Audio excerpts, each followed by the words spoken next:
Hello everyone, welcome to my journey, Life with Christ Without Rice. Para po sa mga bagong pasok sa ating community, sa ating mga bagong followers, ako po si Pastor Kelvin Cabuyao. I'm the founder of Life with Christ Without Rice Ministry. Ito po ay nagsimula nitong September of 2022. So this coming September, mag 2 years na po ang ating community, and I'm looking forward para sa mas marami pang mga pagagalingin ni Lord. Yan. So, ang ating topic po ngayong oras na ito ay patungkol sa mga sakit na namamana.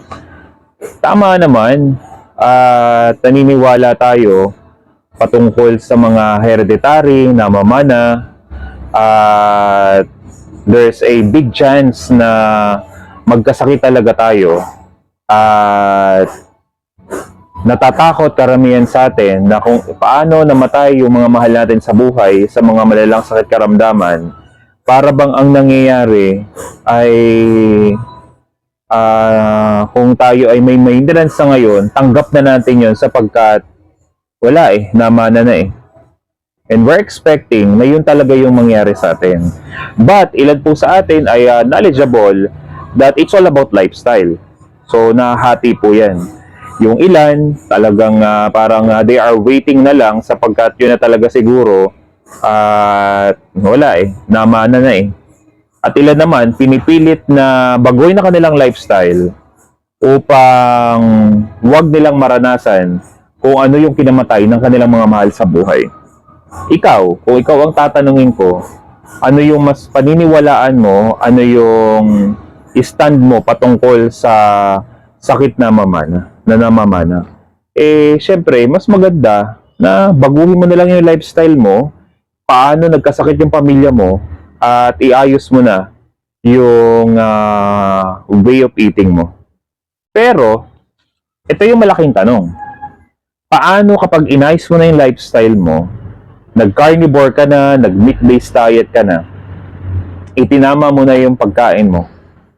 Pero ito yung very surprising. Magugulat ka talaga dito. Alam mo kung ano? Kung paano natin pinaniwalaan ang hereditary, sakit na namamana, knowledgeable ka ba that there's a generational curse? Sakit na namamana, hereditary, mas pinaniwalaan natin yung sinasabi ng expert, the doctors, na kaya ka nagkaganyan, okay na nga yung mga choice of food na meron ka, itinama mo na, nasa loob ka na ng community ni pastor, at ilan ay gumaling, bakit ikaw hindi? Ito yung malupit na kailangan mong maintindihan. Merong tinatawag na generational curse. Kapag hindi mo yun natanggap at di mo yun naunawaan, maybe hindi ka na talaga makakalaya sa sakit at karamdaman.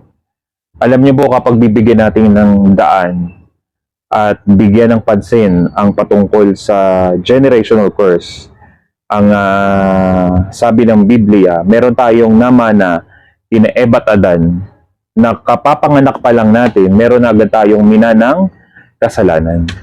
Kaya pagdating sa generational curse, kailangan po itong maputol. At sinabi ng Bible, mas makapangyarihan ang righteous prayer, yung taong lumalakad sa kabanalan, nagpapasakop sa Panginoon at nagsisisi sa kanyang mga kasalanan. Ang sabi sa Bible, 2-3 nagkatipon sa kanyang pangalan, siya'y nasa ating kalagitnaan. Kung hayaan niyo po ako na maipanalangin po kayo, pagtulungan po natin yan, alamin po natin, at sa tulong at biyaya ng Panginoon, ang sabi rin po sa Bible, mas higit na makapangyarihan ang spiritong nasa atin kaysa spiritong nandito sa mundong ito. Yung spirito na nasa atin, yun lang naman ang bumuhay sa ating Panginoong Hesukristo. Sinamahan siya hanggang kamatayan. At sa pangatlong araw, binuhay nung banal na spirito na yun ang ating Panginoong Hesus na siyang nananatili sa atin.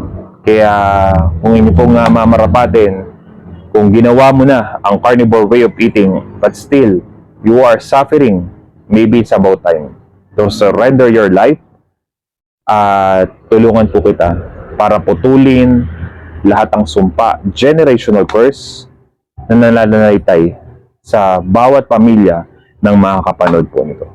Kung ito po ay bago lang po sa pandinig po ninyo, this is not an accident na napanood nyo po ang video na ito. Kung may mga health condition po kayo na halos ubos na yung pera ninyo, ginawa nyo ng lahat, this is not an accident. It designed, dinisenyo to ng Panginoon na pamanood mo, at andito po ako para i-guide ang bawat isa, ipadalangin at makalayang bawat isa sa malalang sakit at karamdaman.